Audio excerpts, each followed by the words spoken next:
Shri Roni K baby, ഈ വിജയത്തെ നിങ്ങൾ എങ്ങനെയാണ് വായിച്ചെടുക്കുന്നത്? ഈ വിജയത്തിന്റെ പിന്നിലെ മറ്റ് ഒരു കണക്കുകൂട്ടലുകളില്ല. കാര്യം വളരെ വ്യക്തമാണ്. ഇത്രയും ആധികാരികമായ ഒരു വിജയം, കാരണം ഇതൊരു ആധികാരികമായ വിജയമാണ്. കാരണം 2011 നിയമസഭാ തെരഞ്ഞെടുപ്പ്, അന്നാണ് ഈ ഇന്ന് കാണുന്ന നിലമ്പൂർ കോൺസ്റ്റിറ്റ്യുവൻസി മണ്ഡല പുനർനിർണയത്തിന് ശേഷം വരുന്നത് 2011. അന്ന് ഞങ്ങളുടെ ഏറ്റവും വി വി പ്രകാശിന്റെ വോട്ടും ഇപ്പോഴത്തെ വോട്ടും തമ്മിലൊന്ന് താരതമ്യം ചെയ്ത് നോക്കിയിട്ട് പറയണം ആധികാരിക ജയം എന്നത്.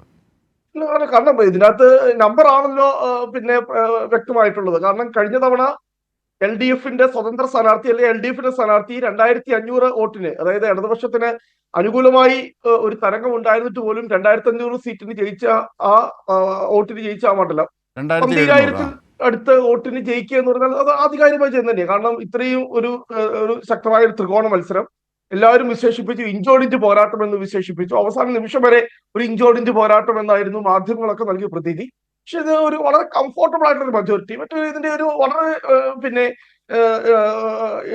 ഇതിന്റെ ഒരു പ്രത്യേകത എന്ന് പറയുന്നത്, ഇടതുപക്ഷം പോലും സ്വാഭാവികമായ മുൻതൂക്കം പ്രതീക്ഷിച്ചിരുന്ന അല്ലെ LDFന്റെ ശക്തി കേന്ദ്രങ്ങളിൽ പോലും UDFന്റെ സ്ഥാനാർത്ഥി ഒരു നല്ല ഭൂരിപക്ഷം നേടിയെങ്കിൽ നല്ല ഭൂരിപക്ഷമാണോ? അതായത് ഞാൻ ചോദിക്കുന്നതല്ല, ഈ നിലമ്പൂർ യഥാർത്ഥത്തിൽ ഒരു UDF മണ്ഡലമായിരുന്നു അടിസ്ഥാനപരമായി. PV അൻവർ എന്ന സ്വതന്ത്രനും പിന്നെ LDFും ചേർന്നിട്ടാണ് അവിടെ വിജയം സാധ്യമാക്കിക്കൊണ്ടിരുന്നത്. അതാണല്ലോ രാഷ്ട്രീയ വസ്തുത. ഇങ്ങനെ ഒരു പശ്ചാത്തലത്തിൽ പോലും 2700 വോട്ടിന് PV അൻവർ എന്ന കഴിഞ്ഞ LDF ജയിക്കുന്ന ഘട്ടത്തിൽ VV പ്രകാശ് എന്ന നിങ്ങളുടെ സ്ഥാനാർത്ഥി നേടിയത് 78,527 വോട്ടുകളാണ്. ഇപ്പോൾ UDF സ്ഥാനാർത്ഥിക്ക് നേടിയത് പിന്നെയും അതിൽ നിന്ന് കുറവാണ്. 77,000 ചില്ലുവാന വോട്ടുകൾ മാത്രമേ 77,737 വോട്ടുകൾ മാത്രമേ നേടാനായിട്ടുള്ളൂ. അപ്പോൾ ഈ ഒരു പശ്ചാത്തലത്തിൽ അതെങ്ങനെ ഒരു ആധികാരികവും വലിയതുമായൊരു വിജയം? നിങ്ങൾ പറഞ്ഞിരുന്നത് സർക്കാർ, നിലനിൽക്കുന്ന സർക്കാരിൻ്റെ എതിരായ വികാരമാണ് എന്നാണ്. അതെങ്ങനെ സംസ്ഥാപിക്കാനാകുന്നു റോണി കെ ബേബി? അതിൻ്റെ യുക്തിഭദ്രമായ, നമ്മൾ രാഷ്ട്രീയ വാചകങ്ങൾ വിടൂ, ജയിച്ചല്ലോ, ഇനിയിപ്പോൾ കാര്യമില്ല, അതിൻ്റെ ആ യുക്തിഭദ്രമായി ബോധ്യമാകുന്ന ഒരു ഘടകം ഒന്ന് പറയാമോ? പറഞ്ഞതുപോലെ 2006 വരെ UDFന്റെ ശക്തമായ ഒരു മണ്ഡലമായിരുന്നു നിലമ്പൂര്. വളരെ വ്യക്തമാണ്. കാരണം ആര്യാടൻ മുഹമ്മദ് ഒക്കെ വലിയ ഭൂരിപക്ഷത്തിൽ വിജയിച്ചിരുന്ന മണ്ഡലമാണ്. പക്ഷെ 2006 ശേഷം UDFന്റെ കോട്ടകളായിരുന്ന UDFന് വലിയ രീതിയിൽ വോട്ട് ഉണ്ടായിരുന്ന 3 പഞ്ചായത്തുകൾ അവിടെ നിന്ന് മാറ്റി മറ്റ് നിയമസഭാ മണ്ഡലങ്ങളിലേക്ക് വിട്ടു. 2011 ശേഷം ഇങ്ങോട്ട് നോക്കിക്കഴിഞ്ഞാൽ, കാരണം 2011 ഞാൻ പറഞ്ഞതുപോലെ 5000 വോട്ടിനാണ് ഞങ്ങൾ വിജയിച്ചത്. 2016 ഞങ്ങൾ 13,000 അടുത്ത വോട്ടിന് പരാജയപ്പെട്ടു. 2021 ഞങ്ങൾ പരാജയപ്പെട്ടു.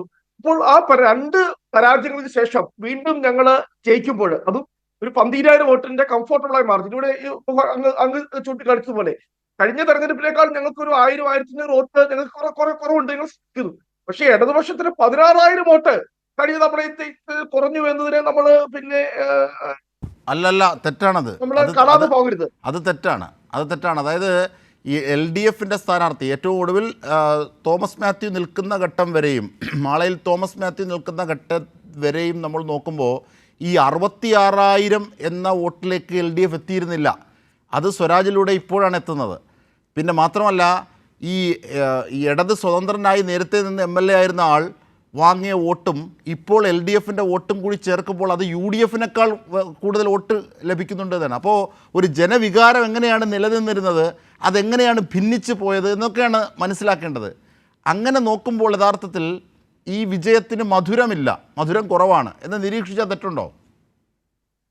കാരണം ഏത് വിജയമാണെങ്കിലും അത് വിജയം മധുരമുള്ള വിജയം തന്നെയല്ലേ. ഇത്രയും നല്ലൊരു പോരാട്ടം നടക്കുമ്പോൾ, സിറ്റിംഗ് സീറ്റ് തന്നെ പിടിച്ചെടുത്ത് വരുമ്പോൾ, പിന്നെ കൃത്യമായി തന്നെ ഞാൻ പറഞ്ഞതുപോലെ ഇടതുപക്ഷത്തിന് മുൻതൂക്കം കിട്ടുമെന്ന് ഞങ്ങളുടെ ആളുകൾ പോലും പ്രതീക്ഷിച്ചിരുന്ന സ്ഥലങ്ങളില്, പിന്നെ 1-2 പഞ്ചായത്തുകൾ, നിലമ്പൂർ പിന്നെ മുനിസിപ്പാലിറ്റി, ഇപ്പോൾ എന്താ 33 വാർഡുകളിൽ 27 വാർഡും ഭരിക്കുന്നത് LDF ആണ്. അത്രയും LDFന് കോട്ടയാണ്. കഴിഞ്ഞ തവണ LDFന്റെ സ്ഥാനാർത്ഥി 1,500 വോട്ട് ലീഡ് കിട്ടിയിരുന്നത് തദ്ദേശ സ്വയംഭരണ തെരഞ്ഞെടുപ്പിന്റെയും ആ സ്വഭാവം മറ്റൊന്നാണ്, തദ്ദേശവുമായി കൂട്ടിക്കെട്ടാനാകില്ല. മാത്രമല്ല, ഈ അങ്ങനെയാണെങ്കിൽ ലോക്സഭ പരിശോധിക്കണം. ലോക്സഭയിൽ പ്രിയങ്ക ഗാന്ധി ഉണ്ടായിട്ട് പോലും, ഇത് വയനാട് മണ്ഡലത്തിൽ വരുന്നതാണല്ലോ, പ്രിയങ്ക ഗാന്ധി ഉണ്ടായിട്ട് പോലും നേടിയ വോട്ടുകളുമായി ബന്ധപ്പെടുത്തി നോക്കുമ്പോൾ ഇടതുപക്ഷം നേട്ടമാണ് കൂടുതൽ ഉണ്ടാക്കിയിരിക്കുന്നത്. നമ്മൾ ലോക്സഭാ തെരഞ്ഞെടുപ്പിന്റെ ഒരു പാറ്റേൺ അല്ല ഈ പറയുന്ന അപ്പോൾ സംസ്ഥാന തദ്ദേശ സ്വയംഭരണ നിയമസഭയിലേക്കുള്ള തെരഞ്ഞെടുപ്പിന്റെയും പാറ്റേൺ അല്ല ഇത്. പറഞ്ഞ രീതിയിൽ ഞാൻ ഒരു കാര്യം മാത്രം വ്യക്തമായി ഞാൻ ചൂണ്ടിക്കാണിച്ചോട്ടെ. രണ്ടാം പിണറായി വിജയൻ സർക്കാർ അധികാരത്തിൽ വന്നതിന് ശേഷം നടക്കുന്ന 5ാമത്തെ ഉപതെരഞ്ഞെടുപ്പാണിത്. കഴിഞ്ഞ 4 ഉപതെരഞ്ഞെടുപ്പിലും പരിശോധിച്ചു കഴിഞ്ഞാൽ മുൻപുണ്ടായിരുന്നതിനേക്കാൾ വോട്ട് ശതമാനം കുറവായിരുന്നു. അപ്പോൾ നമ്മൾ പാലക്കാട് തന്നെ നോക്കിക്കഴിഞ്ഞാൽ 75% ഉണ്ടായിരുന്നത് 70% താന്നു.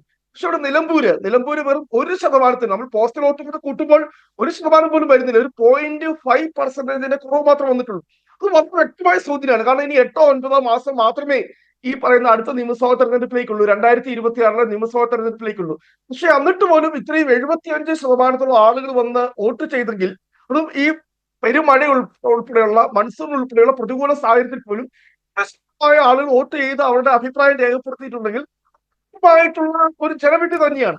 ശരി, ജനവിധിയാണ്. പക്ഷേ ഈ ജനവിധിയുടെ ഉള്ളറകൾ ഇനി ഇപ്പോൾ താങ്കൾ സൂചിപ്പിക്കുന്ന പോലെ 8 മാസങ്ങൾക്ക് ശേഷം വരാനിരിക്കുന്ന അംഗത്തിൻ്റെ വിജയക്കൊടിയുടെ പ്രതീക്ഷയാണെങ്കിൽ അതിനെ ഏൽക്കുന്ന മങ്ങലിനെ സംബന്ധിച്ച് നിരവധി ഘടകങ്ങളുണ്ട്. ഈ ജയത്തോടുകൂടി കോൺഗ്രസ് പ്രത്യേകിച്ചും തലയിൽ വെക്കാൻ പോകുന്ന മുൾക്കിരീടം, അസോസിയേറ്റ് അംഗം അടക്കം ഉണ്ടല്ലോ, അതൊക്കെ അടക്കമുള്ള കാര്യങ്ങളിലേക്ക് പോകുമ്പോൾ അത് മുൾക്കിരീടമാണെന്ന് മനസ്സിലാകാം. നമുക്കത് ചർച്ചയുടെ 2ാം ഘട്ടത്തിലേക്ക് കൊണ്ടുവരാം.